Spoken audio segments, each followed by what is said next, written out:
Olá, meus irmãos, minhas irmãs, louvado seja nosso Senhor Jesus Cristo, para sempre seja louvado hoje, quinta-feira, tempo do Natal, depois da Epifania. E juntos vamos meditar o Evangelho que está em Lucas, capítulo 4, versículos do 14 ao 22a. Naquele tempo, Jesus voltou para a Galiléia com a força do Espírito, e sua fama espalhou-se por toda a redondeza. Ele ensinava nas suas sinagogas e todos os elogiavam. E veio à cidade de Nazaré, onde se tinha criado. Conforme seu costume, entrou na sinagoga no sábado e levantou-se para fazer a leitura. Deram-lhe o livro do profeta Isaías. Abrindo o livro, Jesus achou a passagem em que está escrito: O Espírito do Senhor está sobre mim, porque ele me consagrou com a unção para anunciar a boa nova aos pobres. Enviou-me para proclamar a libertação aos cativos e aos cegos a recuperação da vista, para libertar os oprimidos e para proclamar um ano da graça do Senhor. Depois, fechou o livro, entregou-o ao ajudante e sentou-se. Todos os que estavam na sinagoga tinham os olhos fixos nele. Então, começou a dizer-lhes: Hoje se cumpriu esta passagem da Escritura que acabastes de ouvir.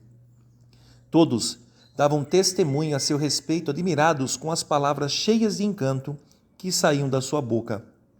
Palavra da salvação, glória a vós, Senhor. E meu irmão, minha irmã, nós vemos no Evangelho de hoje a missão de Jesus, que já foi profetizada alguns séculos antes da sua vinda pelo profeta Isaías e por tantos outros profetas. Mas hoje, de forma especial, nós vemos Jesus entrando na sinagoga e lendo a passagem desse escrito de Isaías, que vai dizer assim: O Espírito do Senhor está sobre mim, porque ele me consagrou com a unção para anunciar a boa nova aos pobres, enviou-me para proclamar a libertação aos cativos e aos cegos a recuperação da vista, para libertar os oprimidos e proclamar um ano da graça do Senhor.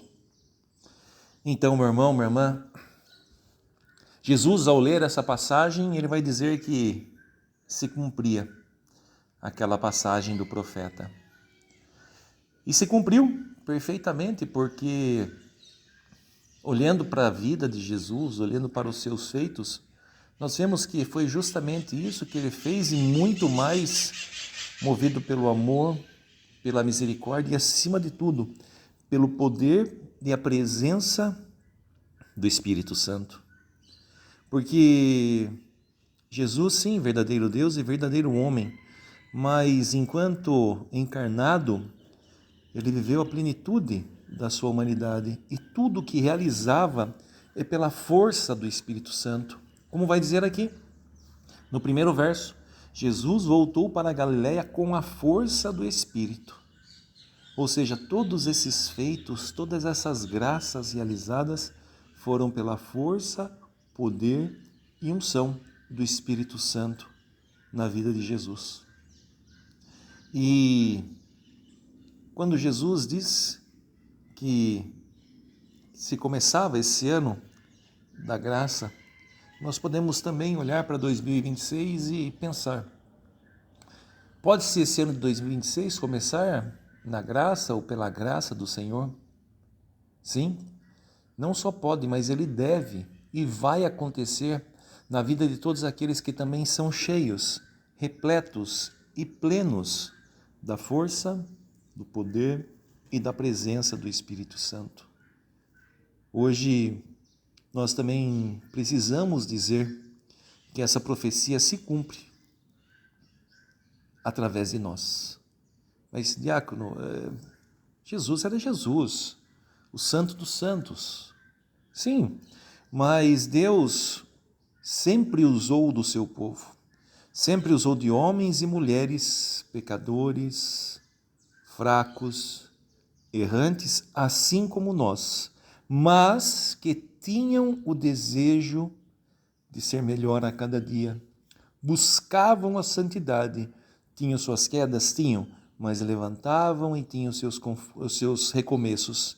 Tinham suas vidas pautadas no Evangelho, na busca da verdade que é Jesus. Então, sim, nós também podemos proclamar que o ano de 2026 vai ser o ano da graça do Senhor, se a força do Espírito estiver conosco.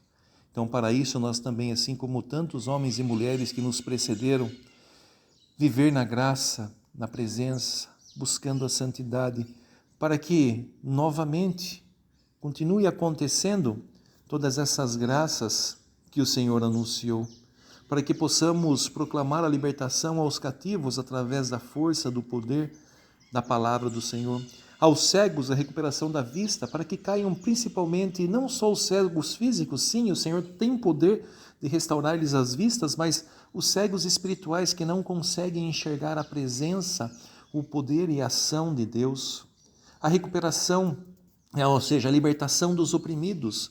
Sim, meu irmão, minha irmã, todas as vezes que a palavra do Senhor chega nos corações, ela tem o poder de libertar as almas daqueles que estão oprimidos, e que nós possamos sim proclamar esse ano 2026 que vai ser um ano cheio da graça do Senhor, porque nós procuraremos viver nele, com ele e por ele a presença do Espírito Santo.